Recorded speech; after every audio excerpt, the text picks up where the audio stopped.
Hey, Hannah. How do you say f around and find out in legalese? Should any party engage in behavior that is willful, wanton, reckless, or otherwise unsavory, that party can expect to experience consequences that are proportionate to the aforementioned actions. That's kind of how you say it, I guess, if you're like a contract attorney. If you're a criminal defense attorney like me, you don't say it. You just let them find out. One case that I have in the works right now, I'll just say that the client knew his rights, said he wanted to leave. The cop said, nope, you have to stick around. He had already gotten his ticket, already gotten his documents back. And now we have to file a motion to suppress all of the evidence that was collected from his vehicle after he was illegally detained. So in that case, sometimes it's the defendant finding out, unfortunately, right? The defendant gets charged with a crime because they screwed up, right? So yeah, that might be how you say it in like contract lawyer legalese, or if you're sending demand letters, but if you're a criminal defense attorney, you don't say it. They just find out. If I get pulled over because my window tint's too dark, I'm just going to roll down all four windows and say, now what you going to do, fat boy? I've seen that comment or similar comments, and I've gotten DMs about, is that okay? Is that legal? Well, it's legal to do, not very smart though, because if you do that, the officer is going to pull you out of the car, Pennsylvania versus Mims, and then under the Carroll doctrine, he's going to reach over and roll your window up, put a temp meter on it, and he's going to give you a ticket so that you can go argue your position to a judge and he can argue his position to the judge. Now, here's the thing. That's going to cost you time. It's going to cost you money. So don't be a jerk about it. What I would recommend is if you think your windows might be a little bit too dark, roll down all four windows, and instead of saying, now what you going to do, fat boy, say, officer, I know you've got a difficult job. I rolled down all my windows so that you could see my hands and see what was going on, to know I'm not a threat. I appreciate the job you do. Well, that officer could use his discretion and say, well, I appreciate you appreciating me. So I'll tell you what I'm going to do. You get that window tint checked out, and if it's too dark, you get it pulled off. I'm going to send you on your way with a warning. That happens. Now, doesn't happen every time. An officer, if you're a dick, all you're doing is making it more difficult for all the other officers out there that are trying to do a good job. If they are trying to comply with the spirit of the law to make sure you're safe, then you should recognize that. So freaking true. Okay. Since I started carrying a concealed firearm pretty much everywhere that I went, the very first thing that I do, even though I'm not actually obligated to say I have a firearm in the vehicle, unless I'm asked, right? If they ask, that's a different story. I'm not actually obligated to inform them. But when they come to the window, every single time I say, they'll usually start by saying, hi, I'm Officer So-and-so, pulled you over because you were speeding. So I have a little bit of a speeding problem. But anyway, and every time I'll tell them, yeah, absolutely, I want to reach for my insurance, registration, all that, but I want to let you know that there's a firearm in the center console, because just like this guy saying, I'm not being a jerk, right? I'm just going to tell them that. And they go, yeah, absolutely. And some of them in recent years have said, okay, well, I'll make you a deal. Don't reach for your gun, I won't reach for mine. How's that? And I say, yeah, absolutely. Hand them my license, registration. Since I started doing that, I haven't actually gotten a real speeding ticket. I have gotten wasting of finite resources tickets, but that's sort of a level down, and it's not really even a real ticket. So yeah, I totally agree with this guy. If we could all learn to just, both sides of it, the officer, yeah, don't be a jerk. The person that got pulled over, don't be a jerk. We could all probably accomplish a whole lot more.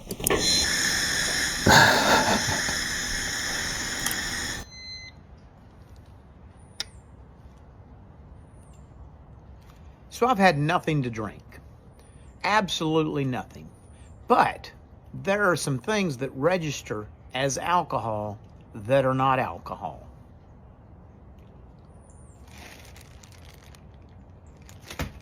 I'm taking the heel of a loaf of bread.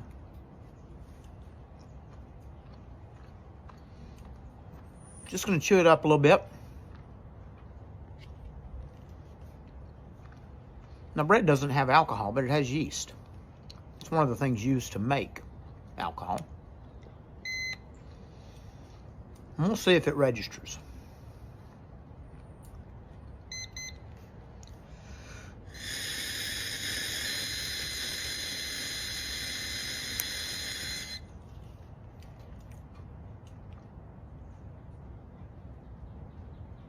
Grand reveal. And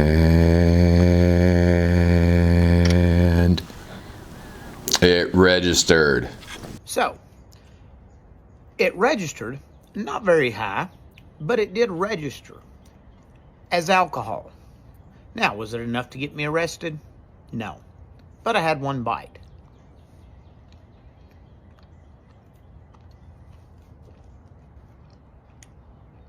What if I'd brushed my teeth? Would that affect the breathalyzer? What if I used Listerine? Wash my mouth out.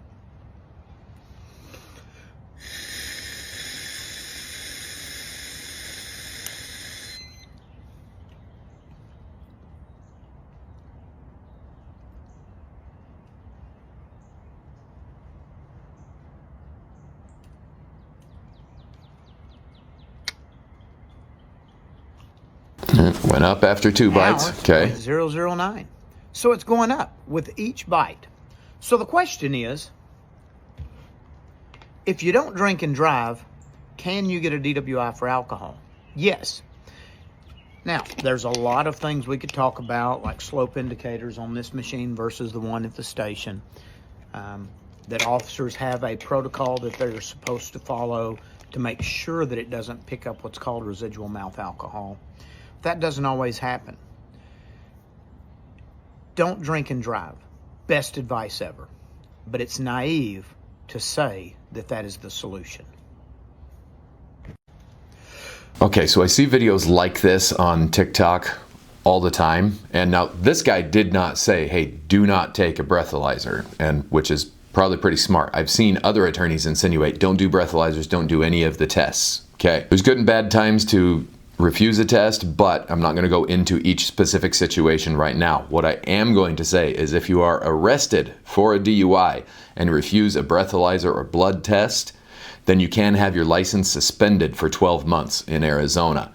So we can't let videos like this freak us out to the point, and we have to be able to think through and understand what the specifics of each situation is. Otherwise, it can result in you getting your license suspended. Again, that's not what this guy said, but I've seen other videos like it, and so just making the comment.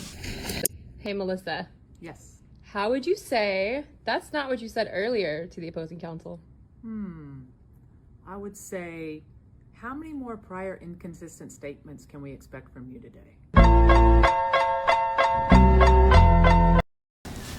How about that's not what you said earlier? I know, why do we always have to mix it up and speak legalese to each other? I don't know who these attorneys are that are talking this way to each other, but generally speaking, when I'm talking to opposing counsel, I'm talking to them like they're a person. I talk person to person. So that's not what you said earlier. I might say, hey, here's what you said in your email, or didn't you say in your email this, or didn't we say on the phone? Did I misunderstand you? But yeah, I don't know. I talk to other people like they're people. Oh, you want the receipt for this thing? This ain't no receipt. What's that?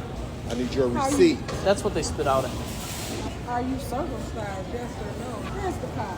I can get your receipt at the service desk in front of me. Okay, I mean, I'm kind of on a time crunch, so I think I'm just gonna head out with I it. think you're not. I'm a Call Trey. But I need Can the you come to the receipt. grocery door, please?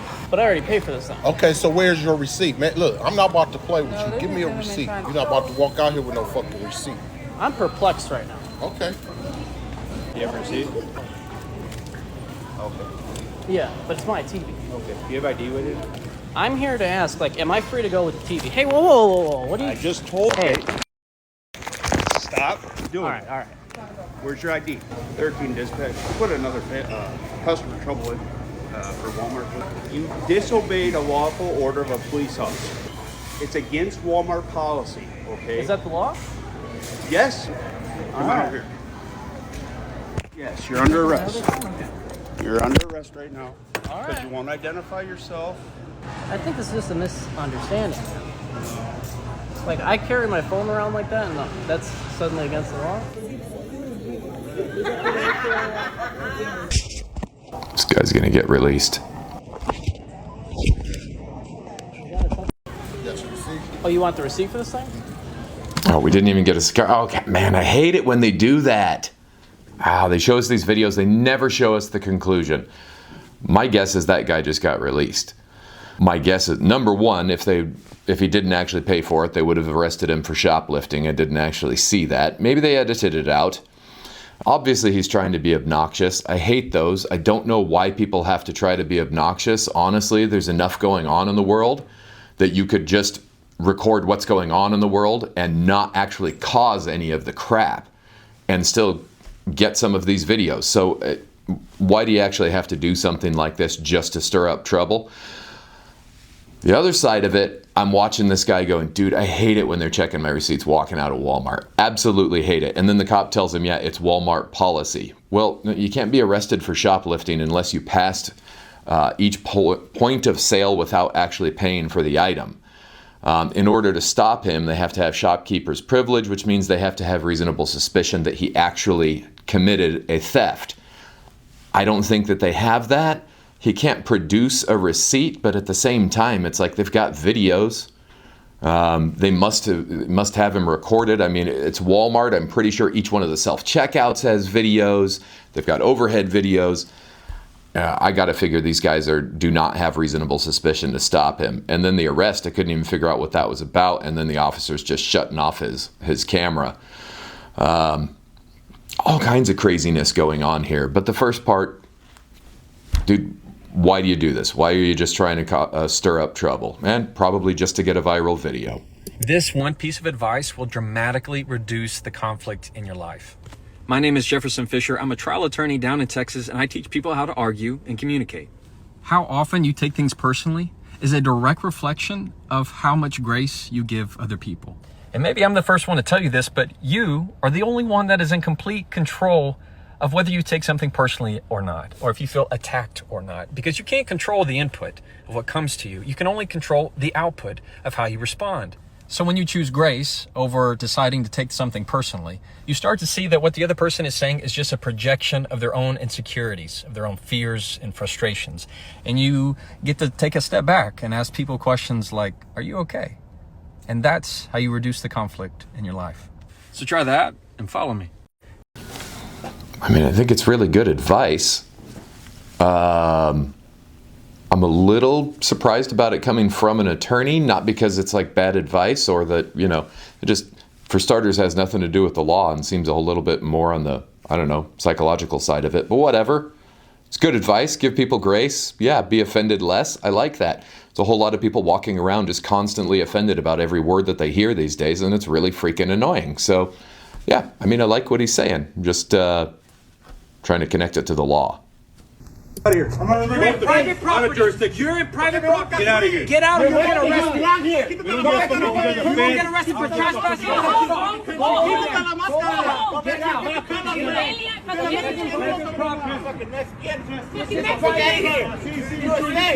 Speak English. Speak English, bro. You are safe, bro. Citizens. Back up. The fuck you want to be cops? You right? Out of here. You're in private property. You're in private property. Get out of here. Get out or you'll get arrested. You're going to get arrested for trespassing. Get out. You alien.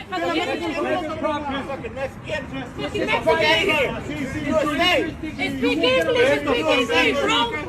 You are safe, bro. Citizens. Back up. The fuck you want to. So many of these videos going around.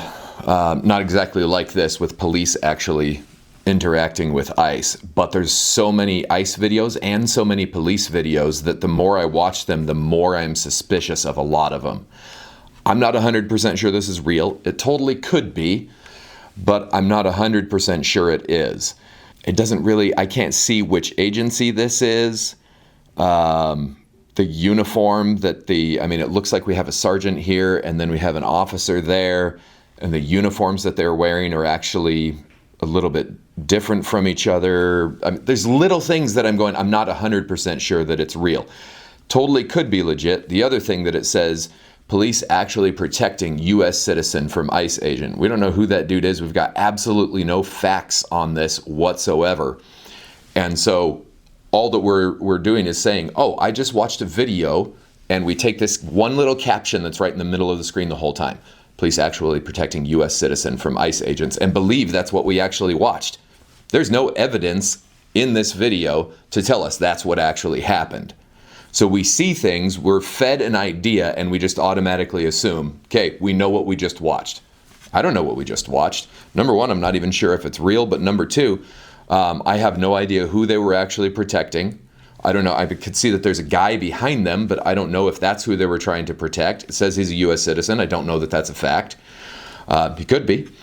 And also the alleged ICE agents, I know that there's a whole lot of people now making these fake videos of just putting on a greenish tactical vest and a face mask and making an ICE video so that they can get something to go viral. So the thing that I'm taking from this is take a step back, look at the video, and actually see, is there evidence in this video to support what's on the screen? Did I actually see what it's telling me I just saw? Because if not, don't jump to the conclusion. I'm gonna go through it one more time here. You're in private property. You're in private property. Get out of here. Get out or you'll get arrested. Get here. You're gonna get arrested for trespassing. Get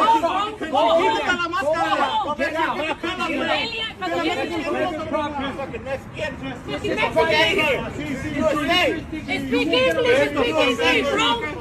You are safe, bro. Citizens.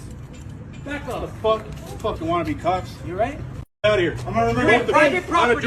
You're in private property. Get out of here. Get out or you'll get arrested. I've seen several cop videos lately that I'm like, I don't think that was a legit interaction.